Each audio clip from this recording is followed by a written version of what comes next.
I kind of want to watch one of this guy's videos, but before we do that, let's do some hog watch. And by that, I mean, we're not even watching hogs, really. We're watching the hogs rise up, liberate themselves from their chains. 39 years from New Jersey. I've never been involved in politics before, but this is getting really scary, okay? So the things that frighten me is the way this insane president talks about Canada as a 51st state, taking Panama by force, and buying Greenland. How does this person qualify as sane? Why is he not being impeached right now? They'll be like, get that traitorous flag out of here. It's illegal. It's terrorism to have the Canadian flag. We'll only fly the unionist flag of Canada now that Canada is officially under the American protectorate. Yeah, look out, lady. You called Trump insane. That's terrorism. You might get some serious penalties for that sort of thing nowadays, you know?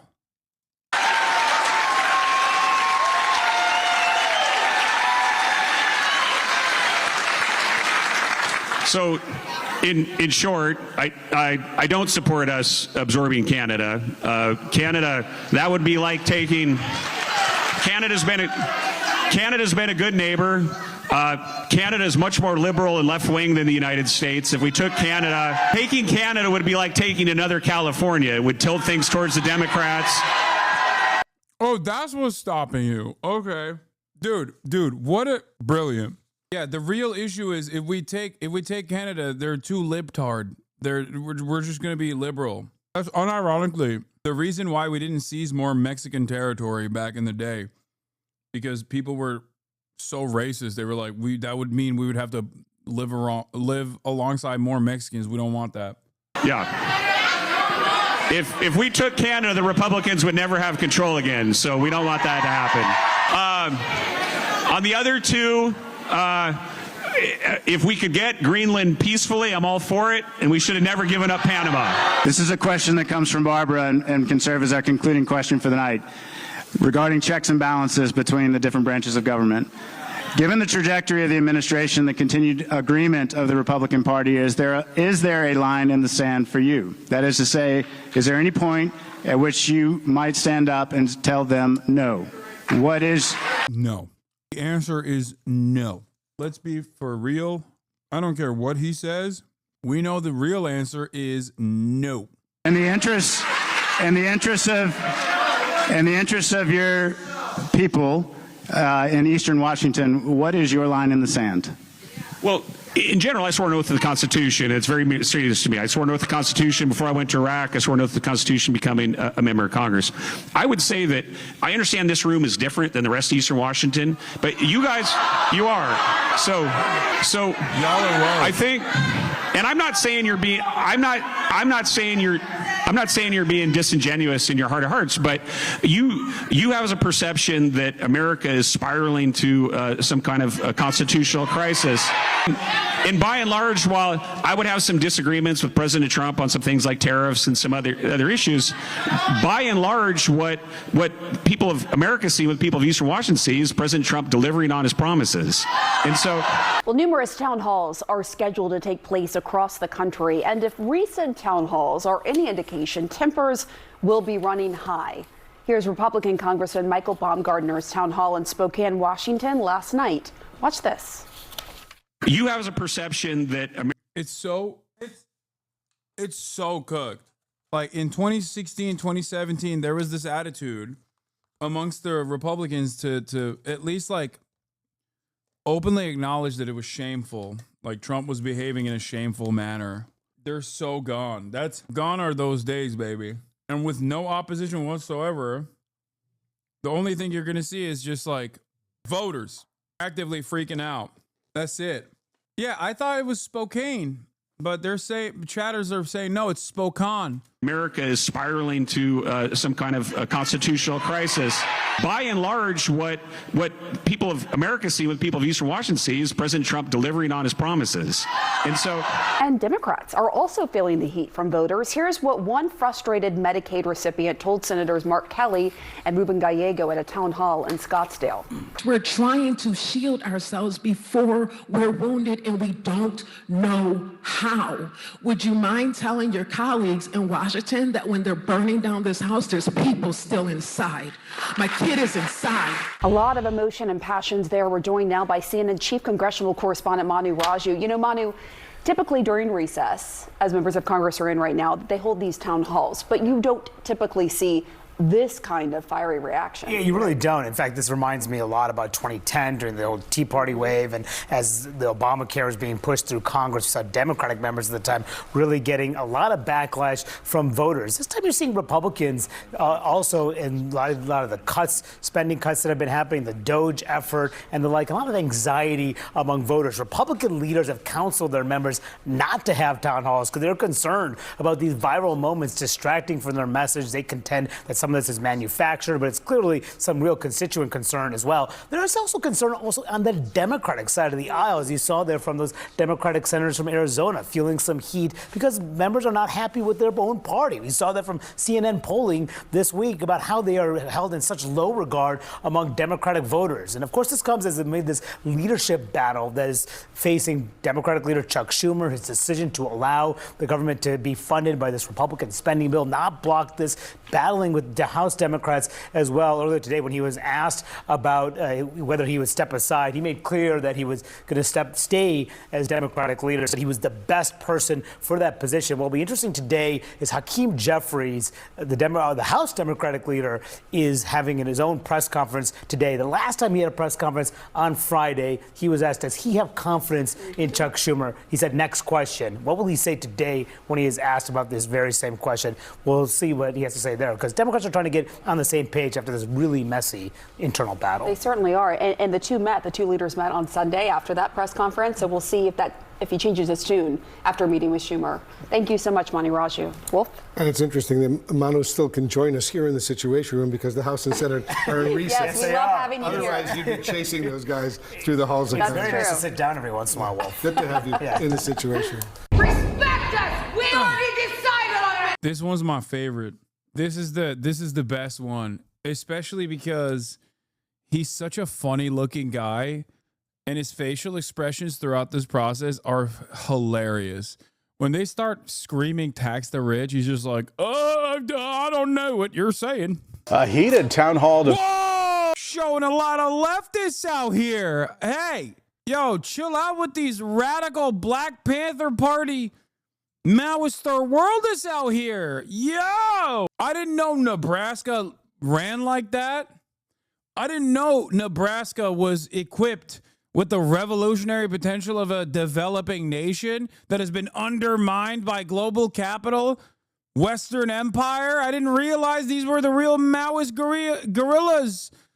Debate in Columbus, Nebraska for Republican Congressman. Yeah, we went from Antifa to Grand Tifa. Antifa. Goddamn. Someone said baddies. They are baddies. That's a bad bitch right there. That's a bad bitch that wants Social Security to remain what it is. That's the baddest bitch. Mike Flood.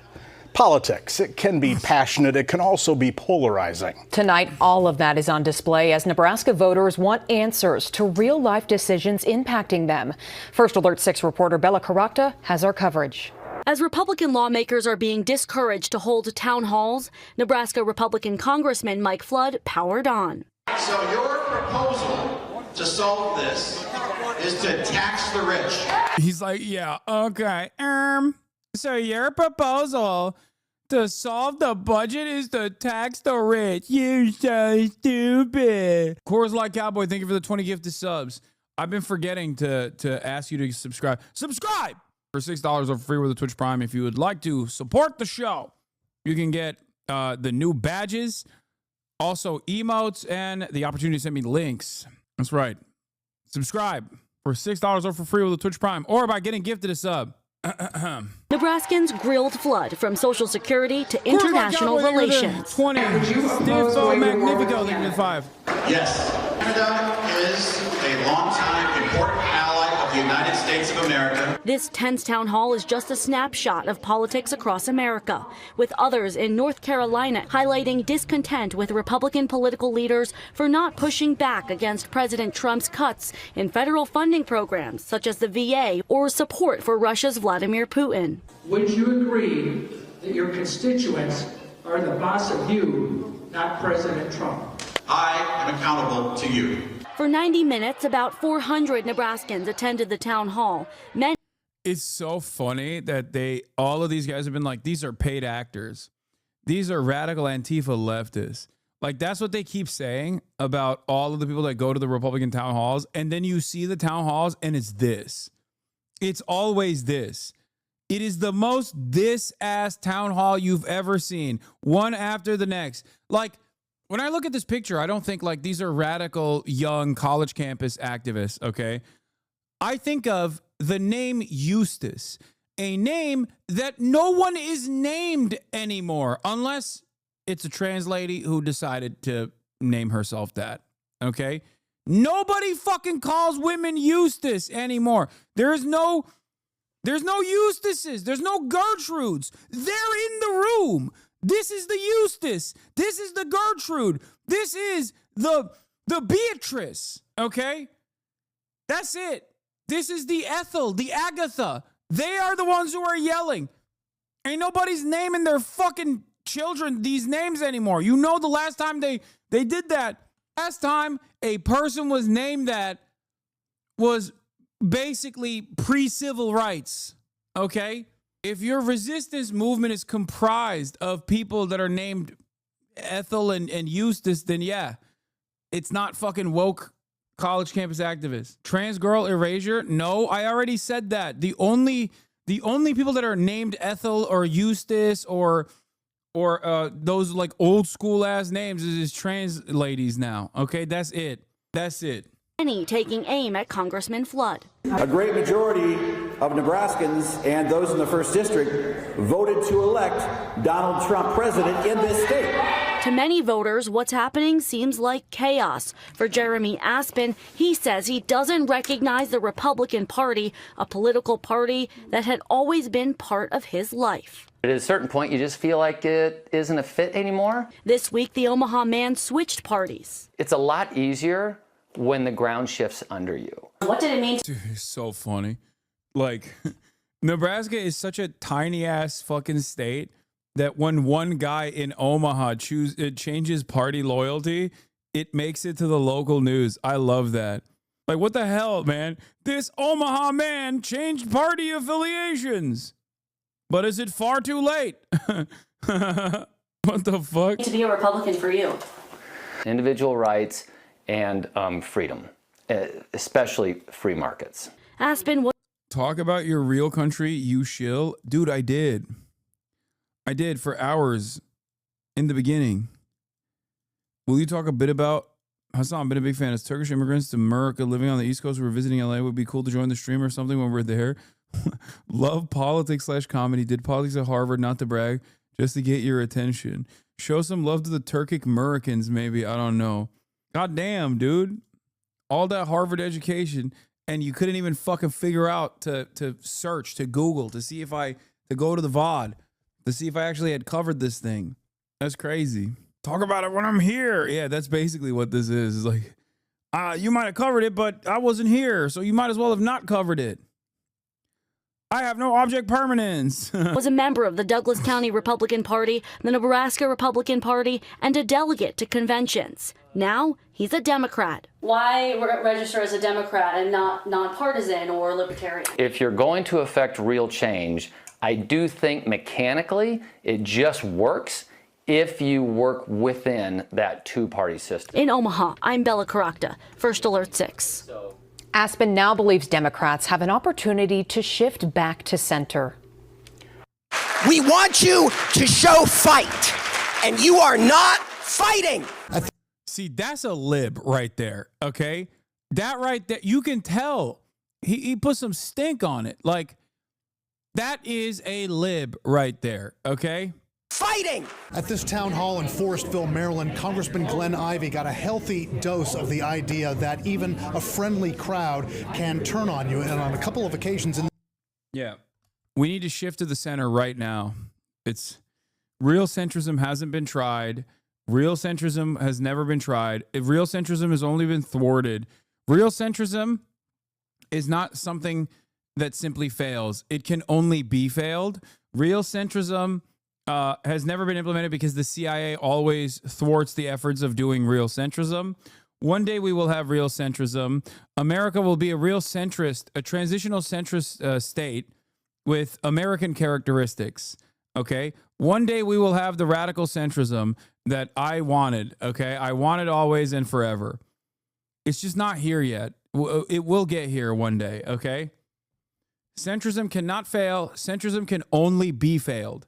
Just wanted to make sure that everybody knows I'm a nuanced centrist. You didn't even get the best exchange. This is a poop. Is it a poop song? A better person to audit our government for waste, fraud, and abuse than the inspectors general that Donald Trump fired, because Elon Musk has conflicts of interest out the wazoo. He gets $40 billion Okay, this might be a Hasanabi head. I'm gonna be honest. Like, this is probably a year in federal contracts from the. This looks a little bit more like a Hasanabi head style situation. Okay, I will take ownership over this one. All right. I don't know which one of you actually went there and spoke out on the microphone, but you know, the previous old ladies were definitely not a part of the coalition, but this is a parasocialist out there. From the federal government. Trouble hearing you. Can you slow down a little bit? Elon Musk gets $40 billion a year in funding from the federal government. What makes you think that has no conflict of interest? That he has no conflict of interest? Do you think he would cut that before he would cut our Medicare or our Social Security or our jobs? I support Elon Musk and the Department of Government Efficiency. Boo! Boo! Look at this dipshit's face when he gets booed. Look at him. Oh, man. Efficiency. Yeah, that didn't really work well in that crowd, did it? Damn, dude. Next question. Oh, my God. That was so loud. It killed my brain. I'm sorry.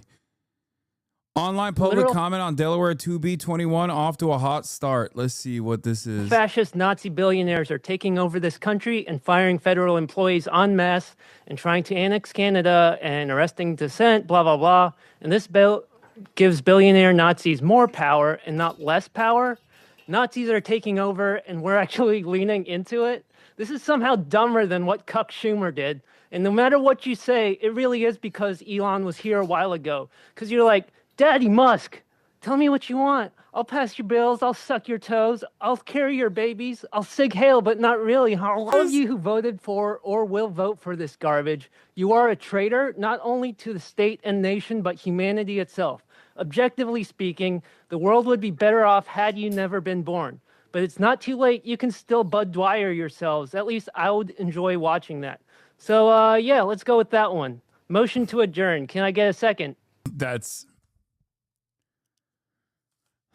blowjob noises. I wrote about the bill, which just passed the House committee and will now head to the floor. Elon Musk Corporation is to lead Delaware. Here's what happened next. Senator Lisa Murkowski said at a presser in Alaska yesterday that Elon Musk may take the next $1 billion that he makes off Starlink and put it directly against her. As the GOP colleagues are silent because they're afraid they're going to be taken down or primaried. Why aren't you a better Republican? And if you're not, get out of the party. You know what? You know what? By the way, I do want to say something, but listen. These people are they're fraudulent. Okay? They're fraudulent. They're the whole like, oh, you know, I'm going to do dissent. Like, it's bullshit. Okay? Until Alaskans tell me, Lisa, it's just not working anymore. I am going to give you every last breath that I have, and I'm going to try to solve. Dude, you can't, because you're already riling her up by petting her. Let her out. Okay, you can play with her if you want. Every little problem, and I'm not going to compromise my own integrity by hiding from my words when I feel they need to be spoken. I'm going to take the criticism that comes, and it may be that Elon Musk has decided he's going to take the next $1 billion that he makes off of Starlink and put it directly against Lisa Murkowski.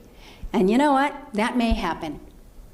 But I'm not giving up 1 minute, one opportunity to try to stand up for Alaskans. But I got to figure out how to do that.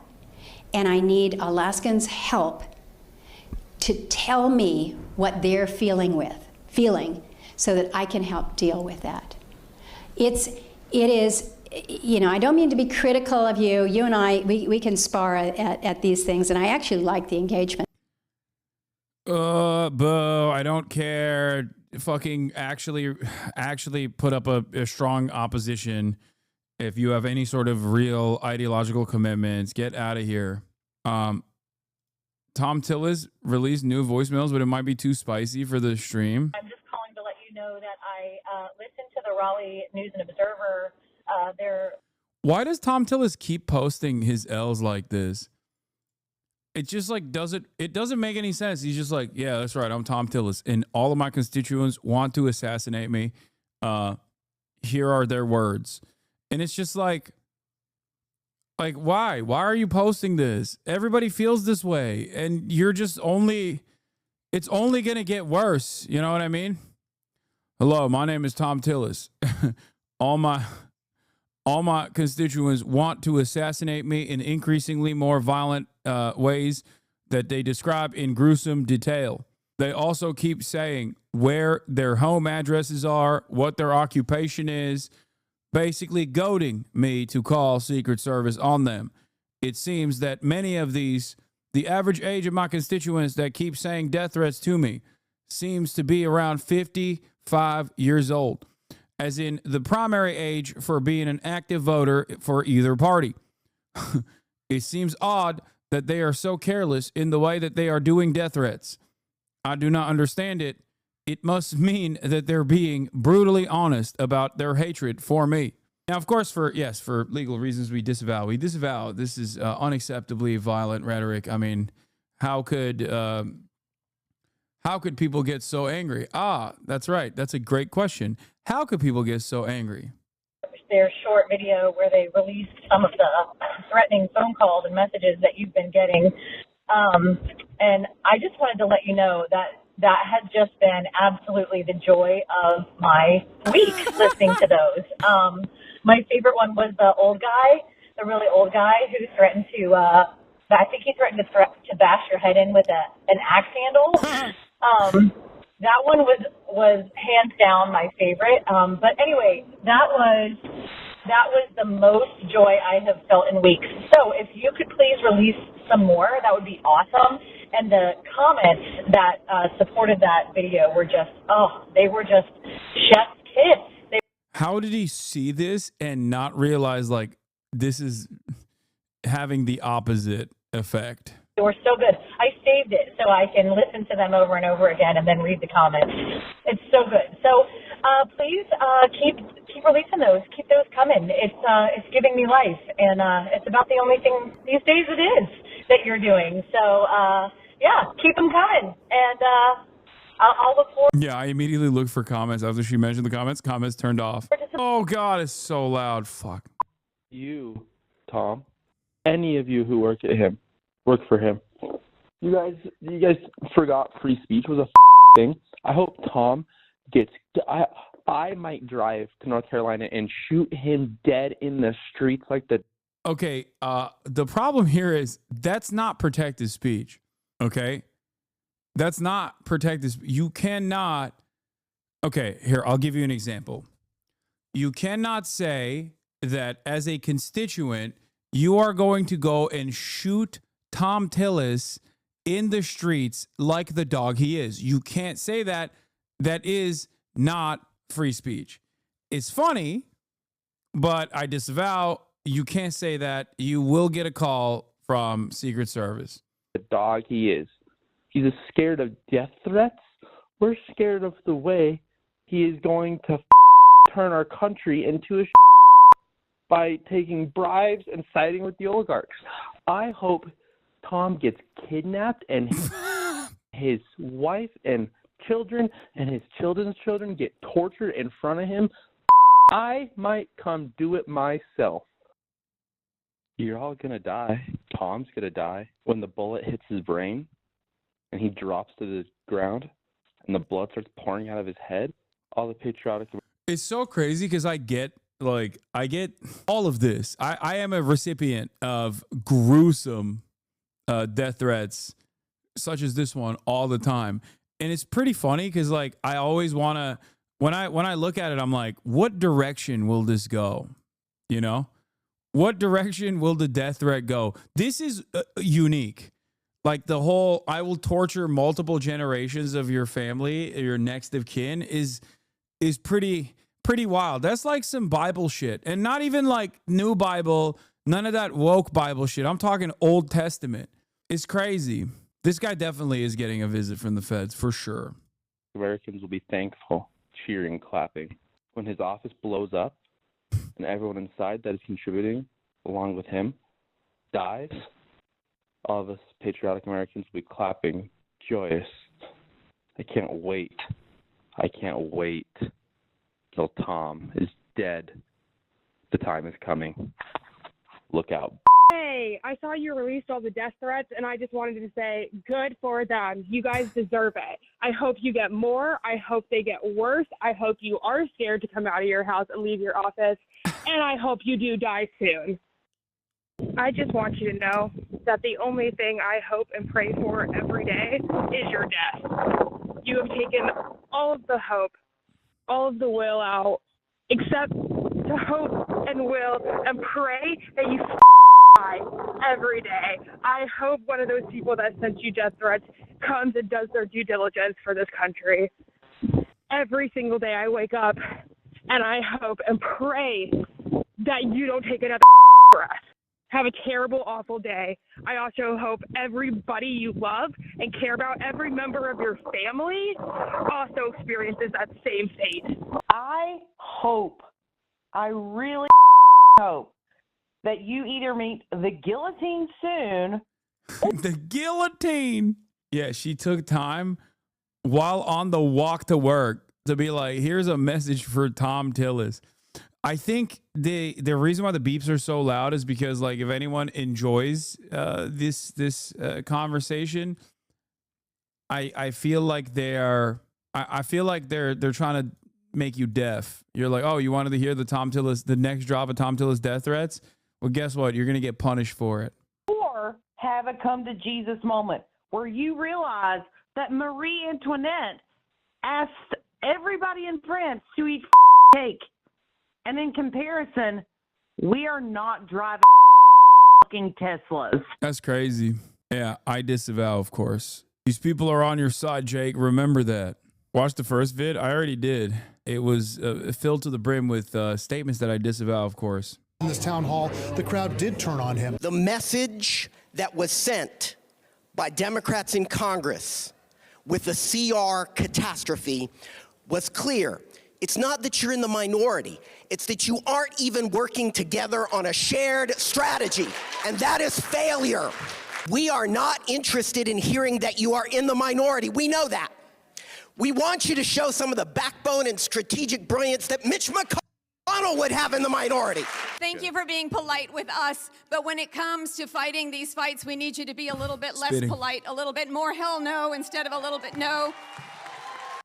Dude, you can look at the energy of the people the liberals that go to Democratic lawmaker town halls, and then look at the energy of people that are, calling into Tom Tillis's office or going to the Republican town halls. God damn, dude. Like, that's the difference between an NPR lib who just like gets a steady dose of NPR every day and watches MSNBC all the time and is like, can you please respectfully do something? I would like it. Meanwhile, the Republicans or constituents at the Republican town halls are like, if you don't change trajectory, I will change it for you. I will change your oil next time you're at a Jiffy Lube. And it turns out I've done more than that. I put a bomb under your car. It will explode with your children in it. Like, like what the fuck? The difference is stark. Okay. Liberals are like, please, it would be really nice if you were to maybe not allow the Republicans to, I don't know, undermine the federal government and dismantle the regulatory apparatus by laying off tens of thousands of employees. That would be so nice. That's awesome. Fair enough. And there may be a time when you and other congresspeople need to do civil disobedience. You need to be arrested. Sure. And I will go with you. I will stand next to you and be arrested. My lead source tonight is the independent senator from Vermont, Bernie Sanders. And Senator, it's great to have you here because you issued your own rebuke, as I'll call it, and basically said